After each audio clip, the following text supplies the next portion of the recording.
ये देखो, ये क्यों ऐसे ओपन रखती है भाई? ये क्यों ओपन रख दिया?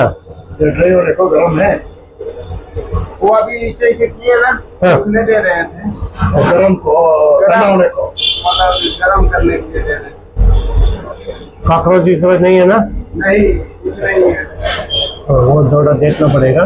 देख लीजिए आप। ये क्या है? रायता है, सांबर है, ठीक है। ऊपर रखो ना, अगर ऊपर रखो। अभी देख ला रहे हैं ना, इसीलिए उतार रहे हैं। ठीक है, ये पूरा ऐसा फेंक दिया। क्लीन रखो थोड़ा भाई। वो कूलर रखते हैं उधर। ठीक।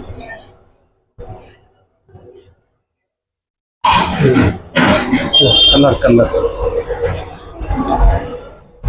ये देखो, ये कलर पूरा बैन हो गया भाई।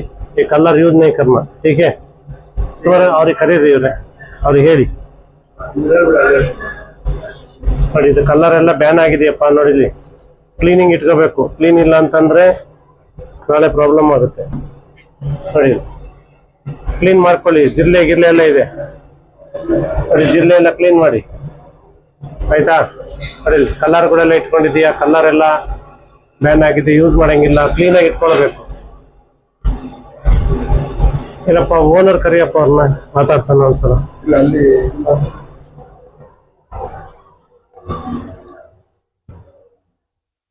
ಇವರೇ, ನೀವು ಬಿರಿಯಾನಿ ಅವರೇ ಬನ್ನಿ ಒಂದ್ ನಿಮಿಷ. ನೋಡಿ, ಅಲ್ಲಿ ಕಲ್ಲರ್ ಇದೆ. ಕಲ್ಲರ್ ಇದೆಯಲ್ಲ, ಆ ಕಲ್ಲರ್ ಅನ್ನ ಬಳಸಂಗಿಲ್ಲ. ಗೊತ್ತಲ್ಲ ನಿಮ್ಗೆ ಕಲ್ಲರ್ ಬ್ಯಾನ್ ಆಗಿದೆ ಅಂತ? ನಿಮ್ಮ ಹೆಸರೇನು? ನಿಮ್ಮ ಹೆಸರು? ಯಾಕೆಂತಂದ್ರೆ ನಾನ್ ನಿಮ್ಮನ್ನ ಯಾಕೆ ಕೇಳ್ತಾ ಇದೀನಿ ಅಂದ್ರೆ, ಕೇಳಿ, ಕಲ್ಲರು ಬ್ಯಾನ್ ಆಗಿದೆ, ಕರೆಕ್ಟಾ? ಟೇಸ್ಟಿಂಗ್ ಪೌಡರ್ ತಿನ್ಸೋ ಆಗಿಲ್ಲ ಒಂದು. ಈಗ ಆಯಿಲ್ ನೀವು ಡೈಲಿ ಚೇಂಜ್ ಮಾಡ್ತೀರಾ? ಆಗುತ್ತೆ.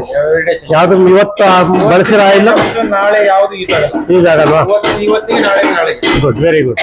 ಯಾಕೆಂತಂದ್ರೆ ಈಗ ಜನರಿಗೆ ಆರೋಗ್ಯ ಕೆಡ್ತಿರೋದು ನಾವು ತಿನ್ನುವಂತ ಊಟದಲ್ಲಿ ಕೆಲವೊಂದು ಬೇಡವಾಗಿದ್ದು ಕಲ್ಲರು, ಟೇಸ್ಟಿಂಗ್ ಪೌಡರ್ ಇಂದ ಮತ್ತೆ ಆಯಿಲ್ ಇಂದ ಆರೋಗ್ಯ ಕೆಡ್ತಾ ಇದೆ. ಅದೊಂದೊಂದು ಸರಿ ಮಾಡಿ, ಓಕೆನಾ? ಇನ್ನು ನಾವಿನ್ ಯಾವ್ದು ನಿಮ್ಮನ್ನ ಕೇಳಲ್ಲ. ಅದು ನೀವು ವ್ಯಾಪಾರ ಮಾಡಿ ನೀವು ಇದಾಗ್ಬಹುದು. ಬನ್ನಿ, ನೀವು ಈ ಕಡೆ ಬನ್ನಿ. ಯಾಕೆ ಅಂತಂದ್ರೆ ಸರ್ಕಾರದಿಂದ ಎಲ್ಲರೂ ಬಂದು ಅವೇರ್ನೆಸ್ ಕೊಡಕ್ ಆಗಲ್ಲ. ಈಗ ನಾವು ನಮಗೆ ಗೊತ್ತಿರೋ ಮಾಹಿತಿನ ಕೊಡ್ತೀವಿ. ಜನರ ಆರೋಗ್ಯ ಇಂಪಾರ್ಟೆಂಟ್, ಓಕೆನಾ? ನಿಮ್ಗೆ ಒಳ್ಳೆ ವ್ಯಾಪಾರ ಆಗ್ಬೇಕು, ನೀವು ಚೆನ್ನಾಗ್ ಆಗ್ಬೇಕು, ನೀವು ಸಂಬಳ ಕೊಡ್ತೀರಿ, ಬೇರೆಯವರಿಗೆ ಬಿಲ್ಡಿಂಗ್ ಓನರಿಗೆ ಬಾಡಿಗೆ ಕೊಡ್ತೀರಿ. ಅದೇ ತರ ನಾವು ಹೋಟೆಲ್ ಮತ್ತು ಬೇಕರಿ ಅಸೋಸಿಯೇಷನ್ ಇಂದ ಬಂದು ನಿಮಗೆ ಅದ್ರ ಬಗ್ಗೆ ನಾವು ಒಂದು ಮಾಹಿತಿ ಕೊಡ್ತಾ ಇದ್ದೀವಿ. ಈ ತರ ಕಲ್ಲರು, ಟೇಸ್ಟಿಂಗ್ ಪೌಡರ್, ಓಕೆನಾ? ನನ್ನ ಹೆಸರು ಅರುಣ್ ಅಂತ. ಬೇಕರಿ ಮತ್ತು ಹೋಟೆಲ್ ಅಸೋಸಿಯೇಷನ್ ಎಲ್ಲ ಇದೆ. ಇದರಲ್ಲಿ ನಾವೇ ರಾಜ್ಯಾಧ್ಯಕ್ಷರಾಗಿದ್ದೀವಿ. ನಮ್ಮ ಸ್ನೇಹಿತರು ಅಶೋಕ್ ರಾವ್ ಅಂದ್ಬಿಟ್ಟು ಇವರು ಉಪಾಧ್ಯಕ್ಷರಾಗಿದ್ದಾರೆ. ಇದೇನಂದ್ರೆ ನಮ್ಮ ಉದ್ದೇಶ, ಗ್ರಾಹಕರು ಒಳ್ಳೆ ಊಟ ಕೊಡಿ. ವ್ಯಾಪಾರಸ್ಥರು ಅವರು ಚೆನ್ನಾಗಿರ್ಬೇಕು, ಗ್ರಾಹಕರು ಚೆನ್ನಾಗಿರ್ಬೇಕು. ಅಧಿಕಾರಿಗಳು ಬಂದಾಗ ಗೌರವ ನೀಡಬೇಕು, ಅವ್ರ ಕೆಲಸಕ್ಕೆ ಅಡ್ಡಿಪಡಿಸಬಾರ್ದು. ಅದ್ರ ಮಾಹಿತಿಗಳು ಏನಿದೆ ಅದನ್ನು ತಿಳ್ಕೊಳ್ಳಿ. ಅದ್ರ ಪ್ರಕಾರ ನೀವು ಗ್ರಾಹಕರು ಒಳ್ಳೆ ಊಟ ಕೊಡೋದಕ್ಕೆ ಸಹಕರಿಸಿ. ನಮ್ಮ ಅಸೋಸಿಯೇಷನ್ ಇಂದ ನಾವು ಅಷ್ಟೇ ಹೇಳೋದು. ನಮ್ದು ಇನ್ನೇನು ಯಾರೋ ಹೋದ್ರು ಯಾರೋ ಹೇಳ್ತಿದ್ರು. ಅವತ್ತು ಯಾರೋ 4-5 ಜನ ಹೇಳ್ತಿದ್ರೆ ಯಾರು ಅಸೋಸಿಯೇಷನ್ ಬಂದ್ರು ಅಂದ್ರೆ ಒಂದು ಕಾಲ್ಪನಿಕವಾಗಿ ಅವ್ರಿಗೆ ಗೊತ್ತಿರಲ್ಲ. ಇವತ್ತು ತಿನ್ನೋ ಊಟ ಚೆನ್ನಾಗಿರುತ್ತೆ, ಕಲರ್ ಆಗಿ ಘಮ ಅಂತ.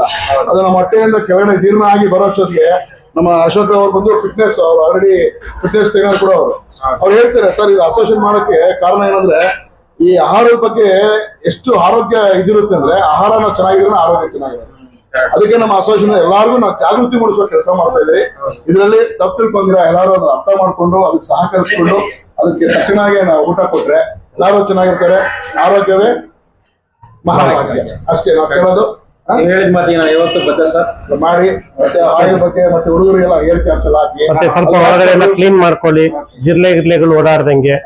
ಅದು ಕಲ್ಲರು ಬ್ಯಾನ್ ಆಗಿದೆ, ದಯವಿಟ್ಟು ಕಲರ್ ಬಳಸ್ಬೇಕು. ಅಂದ್ರೆ ಅದು ಕೆಳಗಡೆ ಹಾಕೋ ಒಂದು ವೇಸ್ಟೇಜ್ ವೆಟ್ ಆಗ್ಲಿ, ಇದು ಡ್ರೈ ಆಗ್ಲಿ, ಅದು ಕಸದಿಂದ ಈಗ ನಿಮ್ಗೊಂದು ಮಾಹಿತಿ ಹೇಳ್ತೀನಿ ನಾನು. ನಿಮ್ಗೊಂದು ಮಾಹಿತಿ ಹೇಳ್ತೀನಿ.